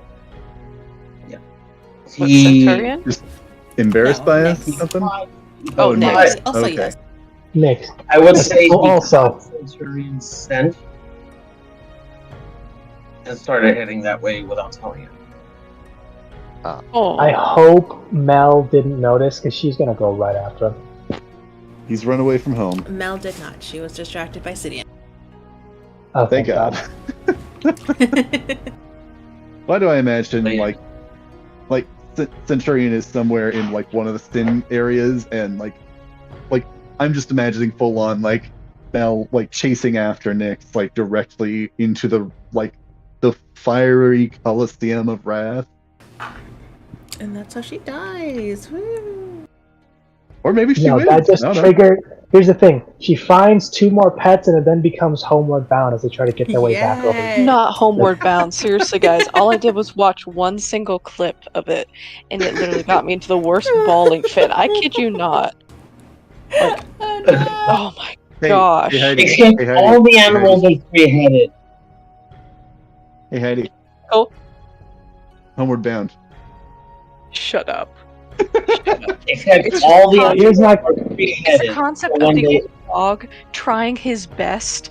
He's weak, but he's still loyal, and he's trying his best to get home. It's the effort. It's the trying. It's a pitiful, helpless thing doing its best. Dang it, now I'm teared up. Oh. Man, too bad doing your Here's the best. thing: when we talked about doing a pets only one shot, that was the idea I was gonna pitch. Like, No. we accidentally teleported, like the animals teleported themselves somewhere else, so they got to get back before someone realizes they're gone. Okay, but our animals can kick butt. Homeward bound, those animals they're just poor animals with the sweet love and Our loyalty. animals can kick butt, but they're also just animals, and there are some dangerous ass things in this world. Okay. We'll definitely need to avoid. But first of all, and I think this goes for Valor too, because he talks. There's nothing just about our companions. Nyx is a Cerberus. Like, I don't know if you noticed, there aren't that many of those around. And that's a talking hamster with fitted arm, like fitted It's a armor. rat? That means like? this A rat? man. Yes. A rat Yeah, bastard. okay. That means that this rodent here not only has pledged loyalty to her, he's known battle. That means he's come from a civilization. I don't think there's anything just like He's got a wife and He could- child. Honestly, I don't think there's anything just about this group of animals. Like, let alone the fact that Calitris is a flying talking cat. Actually, It's a magical familiar. that one might be a dime a dozen. But my point she was was, the other ones. she's probably the weakest of them, but potentially with room for growth. We should chat, Crystal. No, Amber's probably the weakest one. I mean, assuming they're still. No, yeah. I I love Ember. I don't know how many. Isn't Ember a phoenix? A legendary creature, a phoenix? Baby Phoenix. She's still a baby. Won't be a baby forever, though. Now, I grant you, when he grows up and, it's cool. But right now, Ember. Just the little Ember. Just the little ember of what could be. Yeah. Anyway. And Nyx right now is like, he's not a Charmander, but he's definitely not a Charizard. He's like a Charmeleon right now. Charmeleon? Yeah, fair. That's fair. Okay, so you guys made your plan to travel to Veritas and then head to Gula on foot. Where in Gula would be probably the next follow-up question. It'll be the path. There's a road that goes into Gula from Carnalia that leads just south of North Reese, but if you keep following the path, it does head up and hit the center capital there. Okay. I'm unable to pull up the map. Does this go through like greenery or this goes through desert? It goes through greenery. It goes through the green plains of Carnalia and then transforms into overgrown forest area before it goes into swamplands. Swamp. But you guys will I see. see. Okay, no, just I can't see the map. Or I can't pull up the map, so I just wasn't sure.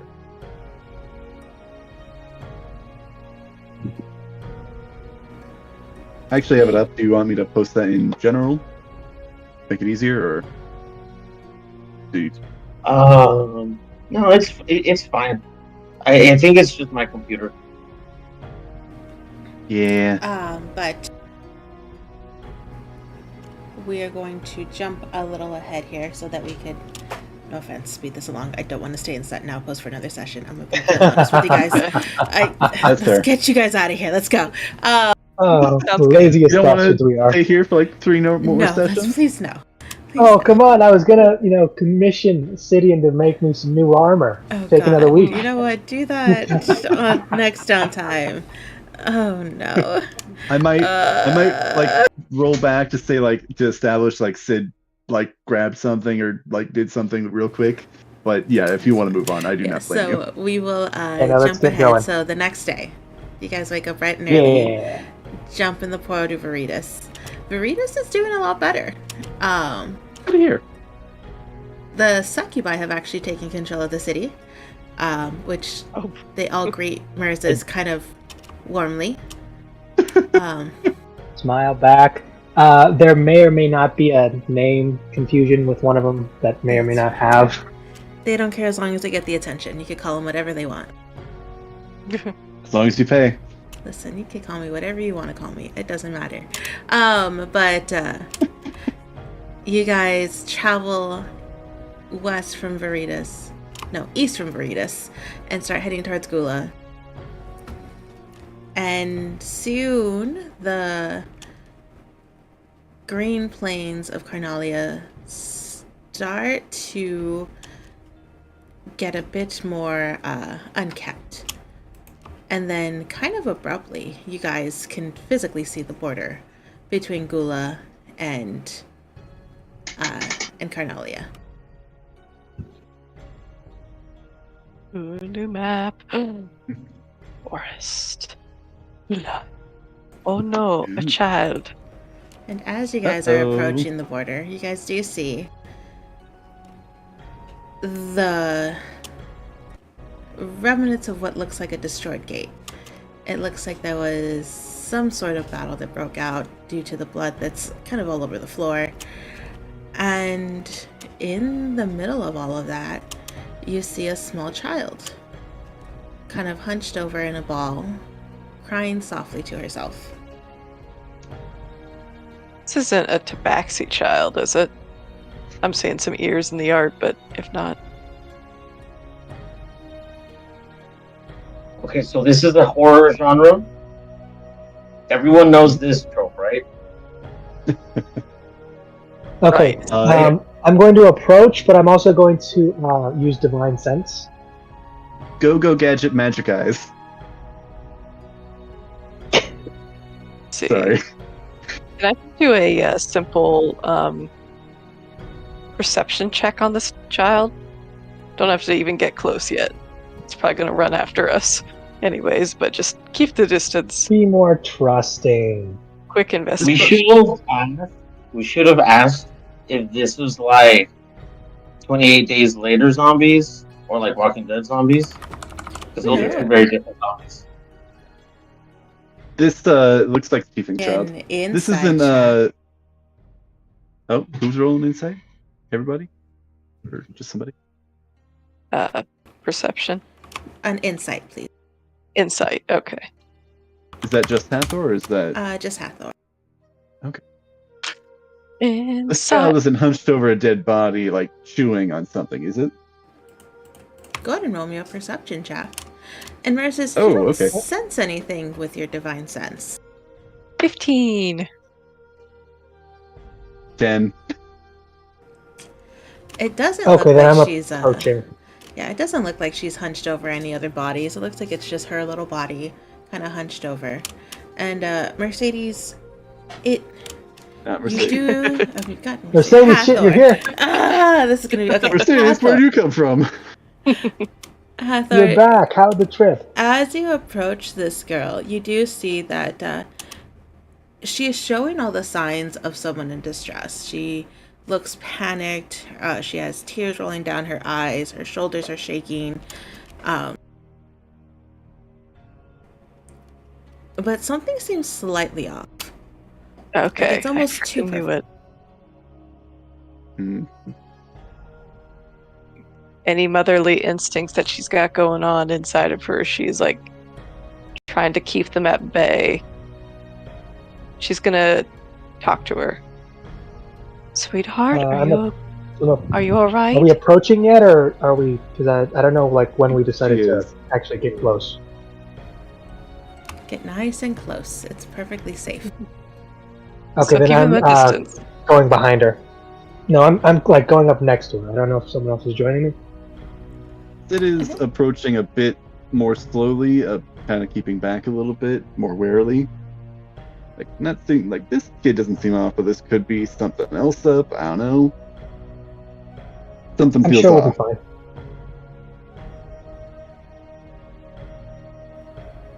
So, Hathor, do you speak to this child? Yeah. She will simply ask her, Sweetheart, are you all right? Hearing your voice, Mercedes, you will, or not Mercedes, Hathor, she will look up and there's this flash of fear that crosses her face, and then she starts to scurry backward. No, please, don't hurt me. Don't. It's all right. It's all right. We're not going to hurt you. If I can, I'm gonna show her, like kneel down, get to her eye level, not get too close, but I'm gonna pull out Ember and just have her do a little dance with in the air, shine a little bit, try and distract her.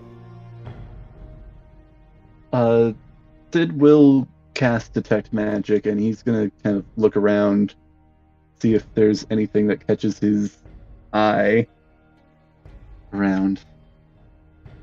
His horrible, horrible eye. Your go-go gadget eyes are no. That was a joke. Of course it was. What, the go-go gadget eyes? I know they're a joke. No, go gadget magic eyes. It's the magic. Magic. Sorry, I didn't mean to interrupt. Nothing magical around you, Sidian.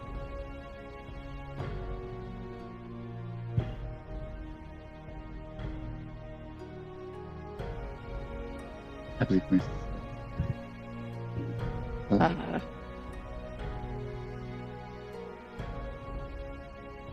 Hathor will just keep her hands open and up to show that she's not holding anything, but continuing to just very slowly tiptoe towards her. It's all right. None of us are here to hurt you. My name is Hathor. What's your name, sweetheart?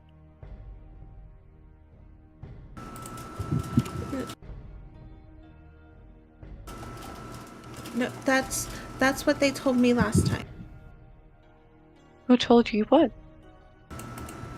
That they weren't gonna hurt me. And they lied. Who told you?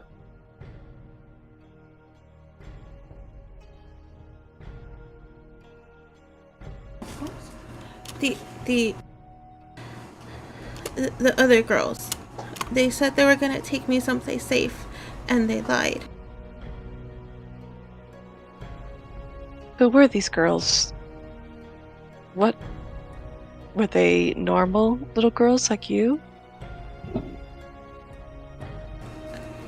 I don't know. So they were something different. I don't know. All right. I'm gonna pull out a small piece of ration, like maybe some bread or something, and ask, "Are you hungry?" Seeing that, Merces, she is going to... Her eyes are kind of going to lock onto that piece of ration, and she's going to quickly scurry forward. I'm gonna kneel down and just offer it. Oh yeah, that's something probably I'll retroactively check in on is the rations. She will snatch it out of your hands, and almost animalistically, she is going to scarf down this ration. And I slowly also pull out the second water skin that's actually water, and I do double check to make sure I grab the right one. Yeah, this is water. I'm not going to give a kid like wine or alcohol yet. There's no plumbing. There's no plumbing right now, so that's actually probably the safer choice. Well, I assume they get it from like a safe source, or they boil it if needed. But we have to hope. I'll also offer her a bit of water as well. She'll, kind of in the same manner, reach out and snatch the water container out of your hand and start to chug it. You see these rivers of water flow down the side of her face. She's not able to chug it down quick enough. It's okay. No one will take it from you. Do you mind if I ask your name? It's Amelia. Amelia. Hi, my name is Mercis, and these are my friends. And this is Ember. Would you be able to tell us about what happened here? I was walking through here, through the path, and then these girls came up, and I was so hungry. I haven't eaten, and they promised that they would take me somewhere where I could eat a lot and I don't have to worry about food anymore. And they said that they would be able to solve all my problems this way. And so I said, yeah, and then I started to follow them. And you hear that she's kind of talking very frantically and very quickly, as if she's trying to get all of these out so that way it's out of her body, and she's going through this. And as you are doing this, the entire party, you guys see this bright flash of light, and then suddenly there's this shiny golden spear that is just impaled on the ground. Mirza is right between you and this girl. Oh. Cannibals! There is an immediate reaction as I was still kneeling kind of in front of her. Just how much space was between me and her, just so I can... It was probably about 10 feet away, and this sphere kind of landed right in between you two. I just look at her and ask,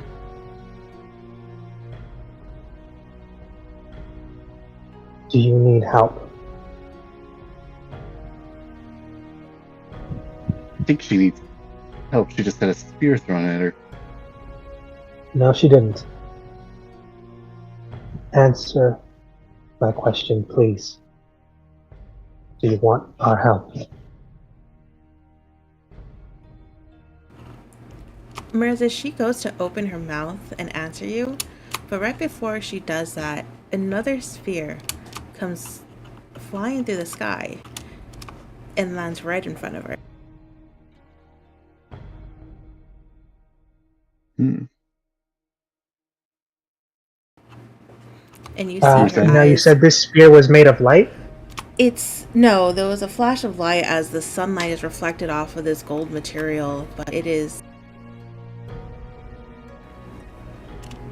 a metal sphere that's being thrown at her.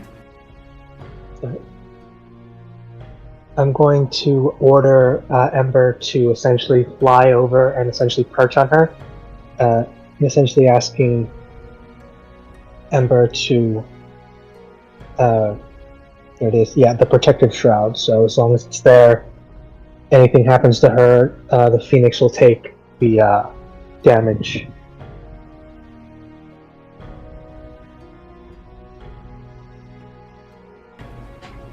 You see this look of confusion on this girl's face as she's staring at the sphere and at the rest of you guys. And then she starts to run. She scrambles quickly to her feet, and you see her running back towards Gula. Okay.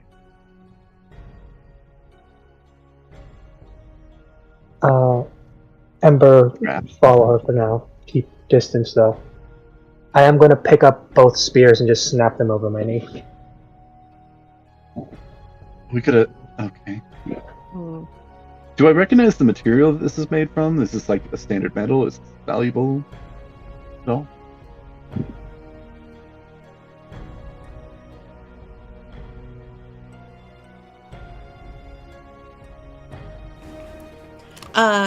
This sphere is made up of, it almost looks like solid gold. I mean, if you're not going to take it. I throw the spear at him. Here, take it if you want.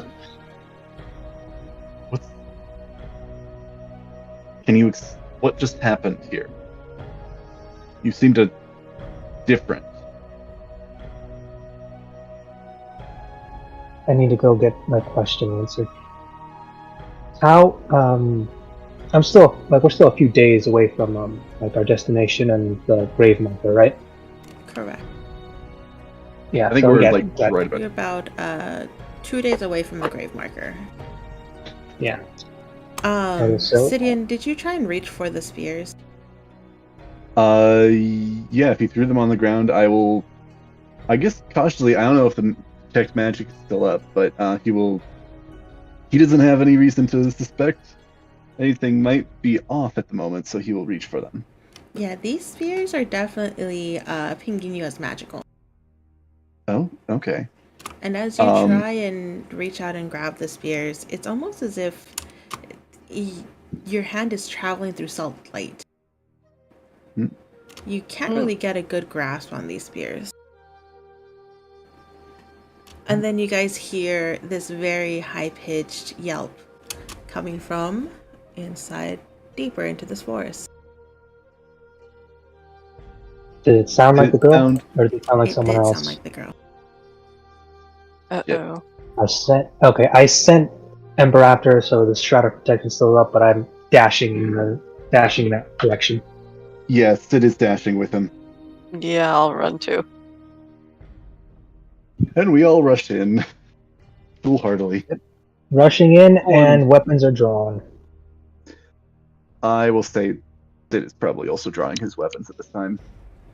So, oh shit! I didn't get my snake fang swords from you, did I, Sid? That is actually the project that he has been working on. That's why he wanted to go and get some experience materials and knowledge about the blue metal. So Siler, run your Shroud of Protection through me again, just so that I fully understand it. 'Cause I don't want to look it up. I'm being real honest. Oh yeah. Essentially, so the baby phoenix will essentially shroud a creature in a protective aura. The shrouded creature has a magical resistance trait, but the phoenix can't do anything. It has to essentially be by the person, essentially within 5 feet. This ability can only be used once during a long rest, and also if anything hurts the protected creature, like essentially drops them to 0 and would essentially kill them, the phoenix can absorb the damage. It'll turn back into an egg, essentially taking its fall, and the creature remains. And Crystal, It's essentially like a safety net. I would have been working on that project since we went by foot. I assume, would I be like part of the way done but not fully done? Correct. Would I have gotten one done? Probably no. not. That's fair. So Moses, as you're running in, you see Ember kind of go up into this ball of flame. And then where she was flying on the ground, there now lays a small egg. What? That means something just tried to kill the girl. And the one shot of protection she had is just used up. So just haul-assing to grab the egg and run towards the girl. Okay. You see that the girl is almost impaled to the ground with this another sphere. It missed her body, however, it is shot through the leg of her pants. And so she is kind of trapped here by this spear. And she's trying to reach over and try to tug it out of the ground, but her hands can't grasp it.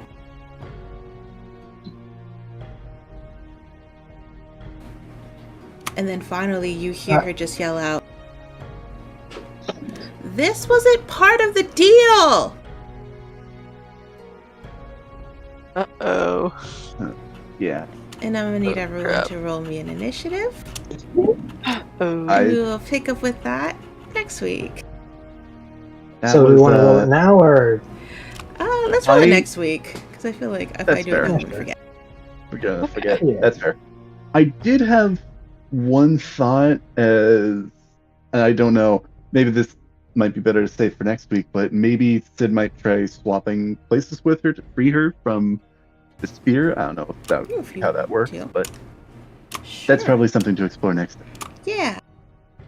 Though that might not be a good idea because they might be about to throw more spears at her, and then Sid would be directly in the way. But that also painful. All right. Yeah, no. Mers is pissed. Do we want to move our tokens deeper into the forest where they would be? I think that we ran in a decent bit. Sounds like. Yes, please. Alright. She would have probably gotten to about here before the sphere got her. Yeah, I think Mers probably would have been first. I think we would have been grouped together. So where do you think we would be at the start of this? Hey, Hef, did I spot some Dune color scheme? Who knows? Dune. What? I'm not here. Are you the Princess Hatterack? What if we're all just chosen ones? Has anyone considered that we're all potentially the spawn of different avatars of Asmodeus? Okay. Maybe. Okay. We're all Asmodeus is just a boy. Everybody. Technically, according to at least Forgotten Realms, up to current 5th edition Forgotten Realms lore, technically we are step siblings with every single tiefling ever. What? Because that makes technically well they changed lore that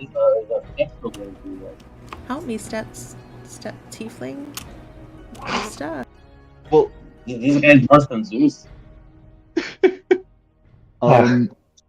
Though that I think may be outdated lore now, because I think they originally when they did the lore they said that all tieflings were Asmodeus tieflings, but then they changed it to you can be related to basically any of the lords of the Nine Hells. Yeah. Different ancestries, so that's probably out of date. Yeah. But related to a lot of them. I do want to say though, because I understand what you're saying, maybe. However, they specifically said he was a mistake. So that's not true. He's not chosen if he wasn't planned. He's more like of an oops.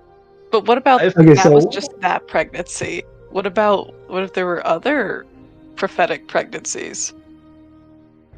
So I think the wording you were looking for is what if we were all connected by essentially taking out this demon? So, like prophecy? I mean, possibly. We don't, because we're only on one continent. For all we know, this is the Truman Show for the rest of the world. The bullshit that's happening here. For all we know. Well, I mean, it kind of is on a meta level. It kind of is. Oh my god. Because really? What if the other continents have like super priests and other stuff and like prophets and such that like big